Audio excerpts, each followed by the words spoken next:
میں عرض کروں گا کہ مایوس بھی نہ ہو اور مس یوز بھی نہ ہو. ٹھیک ہے. بہت سے لوگ مایوس ہوتے ہیں تو وہ چیزوں کو مس یوز کرتے ہیں. وہ کہتے ہیں کہ جی ہم چوری کریں گے, ہم رشوت لیں گے, ہم ڈاکہ ماریں گے, ہم قتل کریں گے, ہم کرپشن کریں گے, ہم بدعنوانی کریں گے, ہم چیٹنگ اور نقل کریں گے, ہم جو ہے وہ اپنے ناجائز اختیارات کا استعمال کریں گے. تو وہ پھر چیزوں کو مس یوز کرنا شروع کر دیتے ہیں.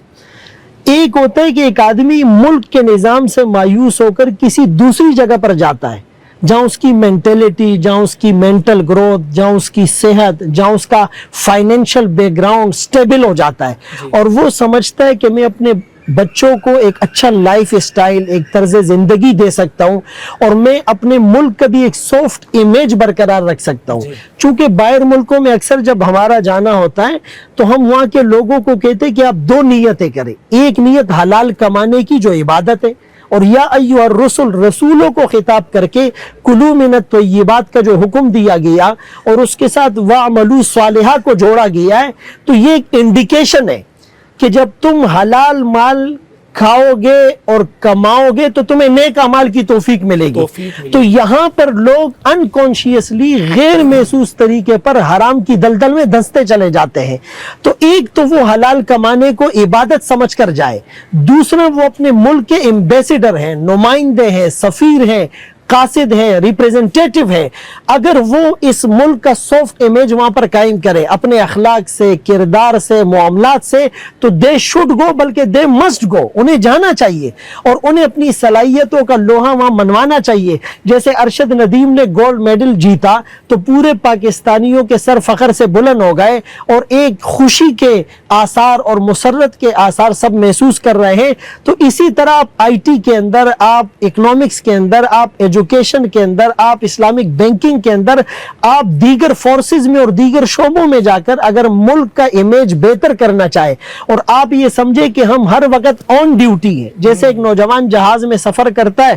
تو ظاہر بزنس کلاس ہے, انٹرنیشنل فلائٹ ہے, اس کو شراب پیش کی جاتی ہے, وہ کہتا ہے میں شراب نہیں پیتا. جب ایئر ہوسٹس نے اس کو انسسٹ کیا کہ آپ لے لیں, اچھی شراب ہے, اس نے کہا میں ایک شرط پر شراب پیوں گا کہ پہلے پائلٹ کو پلائی جائے.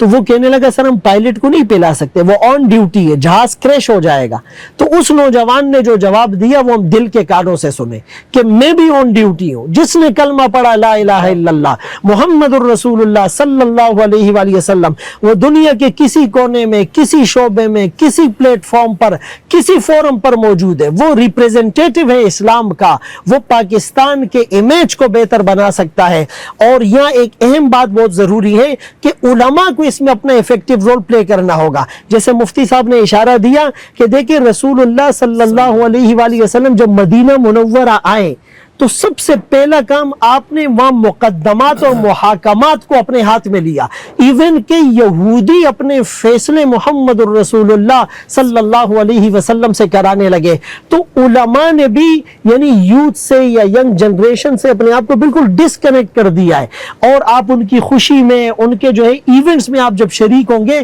اور تھوڑی بہت جو قباحتیں ہوگی اس کو اگر برداشت کر کے آپ کی نیت یہ ہوگی کہ میں نے ان کو الحاد سے بچانا ہے, میں نے ان کی جو ہے وہ مائنڈ گرومنگ کرنی ہے, ان کو کنونس کرنا ہے, تو اگر آپ اس نیت سے ان کے ساتھ اپنا انٹریکشن بڑھائیں گے تو عوام اور یوتھ اور ینگ جنریشن جو مایوسی کے بادل ہیں وہ چھٹ جائیں گے, اور چیزوں کو جو مس یوز کیا جا رہا ہے وہ چیزیں بھی ختم ہو جائے گی. تو اسی لیے ایسے پروگراموں کا مقصد یہ ہوتا ہے کہ عوام اور علماء کے درمیان جو ایک کمیونیکیشن گیپ ہے, جو ایک نیگیٹو پرسپشن ڈیولپ ہو چکا ہے کہ وہ علماء کو ملا کی دوڑ مسجد تک, یہ نعرہ لگایا تو برٹش نے تھا, لیکن اس نعرے کو سچ کر دکھایا ہم نے کہ ہم نے اپنے آپ کو مسجد اور مدرسے سے محدود کر دیا ہے. تو ظاہر ہے کہ عوام کے جو باقی معاملات ہیں اس سے ہم بالکل جو ہے وہ بے خبر ہوتے ہیں. اسی لیے اگر اس طرح کے ایونٹس کرا کے اس گیپ کو کم کیا جائے گا اور گیپ انالائسس کے طور پر چیزوں کو نوٹ کیا جائے گا, مسنگ چیزوں کو لے کر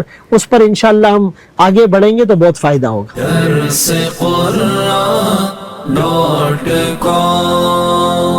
www.darsequran.com